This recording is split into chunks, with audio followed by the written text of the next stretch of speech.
Hello everyone, welcome to my channel. My name is Matthew and this is the second video we're doing in this series. First of all, I want to say thank you for tuning into my channel and I really do appreciate you being here. Please don't forget to share and like this video, and if this is your first time, please do the same. Like I said in my first program, because I live in Germany, I'll be looking at most of Nigerian problems from the German perspective or from the outside. Why do we have so many problems? Why do we complain too much? What exactly is our problem in Nigeria? Everyone will agree that overseas, Nigeria has a very bad image. That's the truth. No matter how you look about it. The only thing that you can say that is a little bit positive about Nigeria is maybe the individual, Nigerians as individual, our music, and the sport like football. If you think about it, that is about the only positive thing overseas, at least overseas, that you can be proud about. Individually, we are good. Individually, Nigerians are excelling all over the world. The topic today is corruption. And I know this is a big issue in Nigeria, but the way I'll be looking at it today, we'll be looking at it from the perspective of a young man. I think he's a preacher. Please look at this video, listen to what the young man has to say, and afterwards we'll talk. Citizen. The person that insists on taking bribe from you before you get the document you are supposed to get from a government office, is that the president? No, it's the average Nigerian like you and me, the person that breaks the traffic rule on the road. Okay, it is not the president. Okay, so it's that average Nigerian, that construct of the average Nigerian. That's the person that is in politics. That's the person in the judiciary. That's the person in the executive. That's the person in the legislature. That's the person in government offices. That's the person at the top. That's the person at the bottom. That's the person that is stealing as a staff of a bank. It's the construction of that person we need to look at.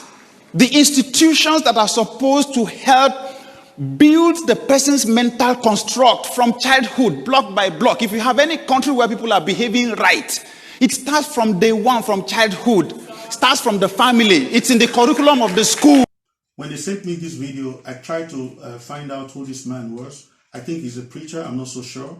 But then that's the idea behind this channel. If you know this young man, please let's write on the comment below so we can know who he is, what's his name, if he's really a pastor or a motivational speaker. And I will appreciate that very much. Like I said, that's the idea behind this channel, so that we can exchange ideas. I don't know about who the man is. You might know, so that's why we have to exchange ideas and see if we can, how we can move our country forward. Okay, so welcome back. I hope you saw the video. Now we can talk. What exactly is the problem in Nigeria? What exactly is the Nigerian problem? Nigerian as an individual. First of all, I want to say that I agree with this man. Not 100% though, but I agree to, let's just say 90%. Because what he's saying, it makes sense.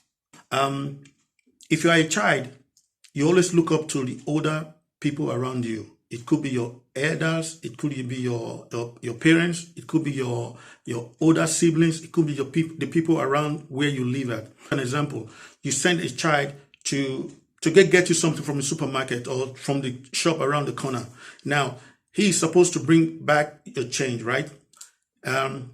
Most times, not always, because he has seen that it is the culture around that there's little change and you don't need it.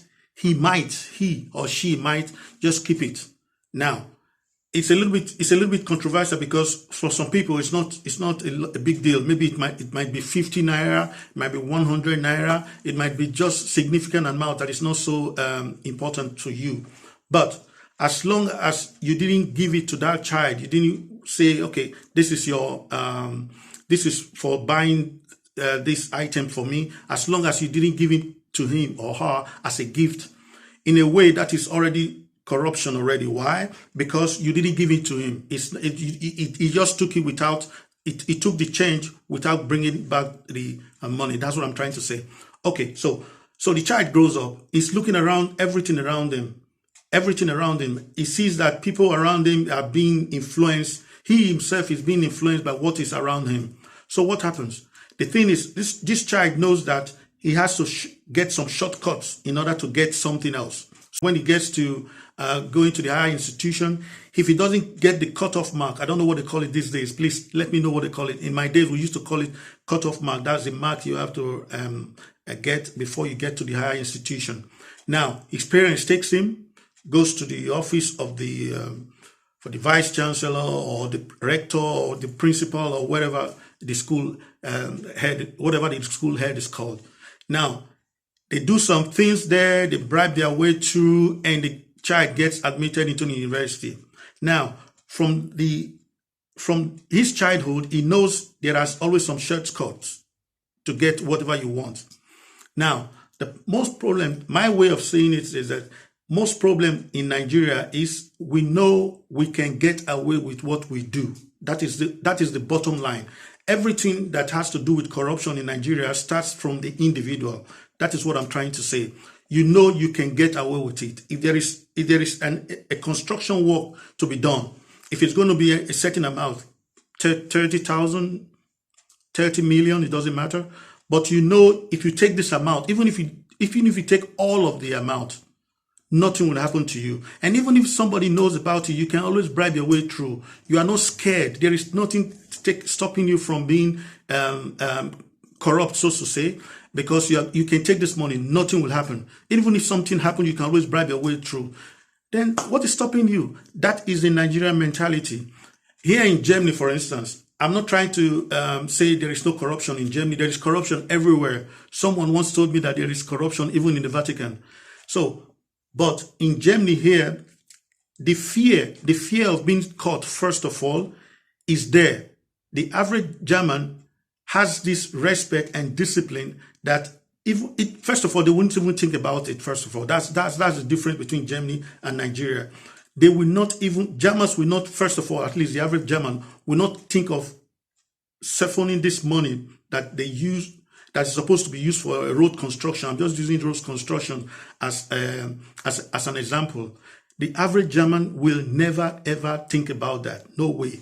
Because, not just because they are honest or because they are more honest than Nigerians. That's not what I'm saying. But the thing is, the fear is there because they know they will get caught. And if they get caught, there is nothing like, I'll take my, this is my brother's, sister's, cousin's, first wife's uncle. And then I will bribe my way through. I will go there and beg him. And this is my pastor's brother, sister. It is not possible.